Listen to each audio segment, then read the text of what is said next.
और उसके अंदर मैं स्वयं रहता हूँ। ये भगवान का कथन है गीता में। तो इससे क्या स्पष्ट होता है कि जितने प्राणी हैं सबको बनाया है। प्राणी किसको बोलते हैं? जिसमें प्राण हो। प्राण है तो प्राणी है, माने प्राण वाला। तो जितने जीव जंतु कीट पतंगे सभी, ये जीव जंतु तो प्राणी ही है। वनस्पतियों में भी प्राण है, क्योंकि वो भी बढ़ते हैं, श्वास लेते हैं। श्वास लेना सबसे बड़ी पहचान है। तो पेड़ पौधे भी सांस लेते हैं, वनस्पतियां सांस लेती हैं। परमात्मा सागर में भी वो भी सांस लेता है, परमात्मा सूर्य में भी है वो भी सांस लेते हैं, चंद्रमा में भी, धरती भी सांस लेती है, सभी सांस लेते हैं। सब में भगवान है। जब सब में भगवान है तो कहीं भी आप भगवान का दर्शन कर लीजिए। बस आपको एक दिव्य दृष्टि होना चाहिए, एक्सरे दृष्टि। दिव्य दृष्टि क्या है कि भाई ये पक्षी है, ये दाना चुग रहा है, सांस ले रहा है, उड़ जा रहा है, कितना अच्छा लग रहा है। इसको मार दो एक गुलेल, पत्थर मार दो, गिर जाएगा। उसके बाद ना बोलेगा, ना दाना चुगेगा, ना उड़ेगा। कितना गंदा दृश्य आपने कर दिया एक हंसते खेलते पक्षी को मारकर। अब उसमें क्या नहीं रह गया? वो तो लाश ही है, जैसे तुम्हारी लाश, आदमियों की लाश पड़ी रहती है। लाश पड़ी रहेगी मगर वो बोलेगी नहीं, हाथ पैर नहीं हिलेगा। वैसे आपने जीव, तो जो प्राण ही भगवान है, सबकी प्राण रक्षा, सबके प्राणों को सुख देना, सबके प्राणों की आराधना करना कहिए। आराधना हमें करनी है। अब पक्षी की आराधना कैसे करें?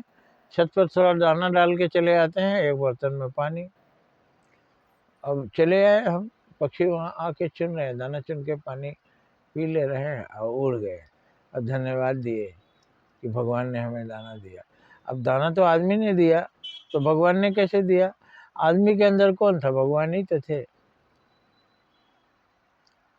तो अगर किसी ने कह दिया कि मंदिर में भगवान नहीं है, मस्जिद में भगवान नहीं है, अल्लाह, और गुरुद्वारे में गॉड नहीं है, वहाँ क्या है? वो जगह बनाई गई है, वहाँ गॉड को आवाहन कीजिए, वहाँ गॉड को ध्यान कीजिए, वहाँ नमाज अदा कीजिए, मस्जिद में, मंदिर में पूजा कीजिए, भगवान का दर्शन कीजिए, तो भगवान वहाँ प्राप्त होते हैं। तो वो भी बेकार नहीं है और अंदर भी आराधना बेकार नहीं है।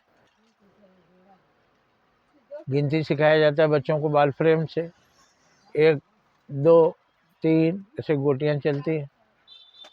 तो उसी तरह से वो भी भगवान को याद दिलाने के लिए मंदिर, मस्जिद, गुरुद्वारे, गिरजाघर सब हैं, भगवान की याद के लिए ही हैं। कोई भी बेकार नहीं है।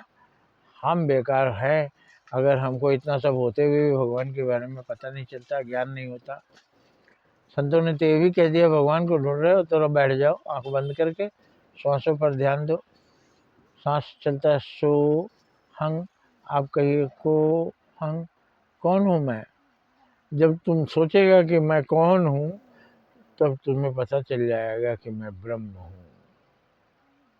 मैं कौन हूँ का मतलब, मैं क्या हाथ हूँ? नहीं, हाथ नहीं हूँ, हाथ तो मेरा है। मैं क्या सिर हूँ? सिर मेरा है, मैं सिर नहीं हूँ। इस तरह